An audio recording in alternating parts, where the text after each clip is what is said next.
At nagmamarunong na naman ako. Isa na namang recipe ang aking naimbento dahil nga madami akong napitas na bunga ng talong at bell pepper at may tokwa pa akong nakatago kaya samahan niyo akong magluto. Prinito ko nga lang yung tokwa at talong. Pagkatapos yan ay hiniwa ko yung karne na ipansasahog ko. Maliliit lang yung hiwa ko nito para naman mas mabilis maluto. Iginisa ko nga lang ito sa bawang at sibuyas.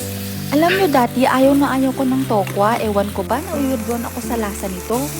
Saka ko nga lang ito na-appreciate nung nakapag-asawa na ako kasi favorite ito ng asawa ko.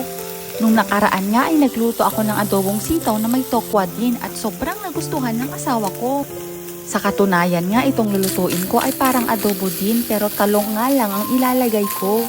O siya, balik na tayo dito sa niluluto ko. Pagkatapos ko ang igisa yung karne, inilagay ko naman yung tokwa na prinito ko kanina.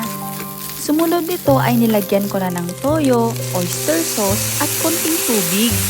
Hinalo-halo ko nga lang ito mabuti.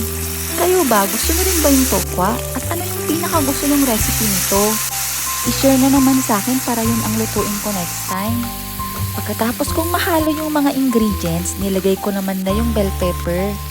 Itong bell pepper nga ay pinitas ko lang din sa garden namin.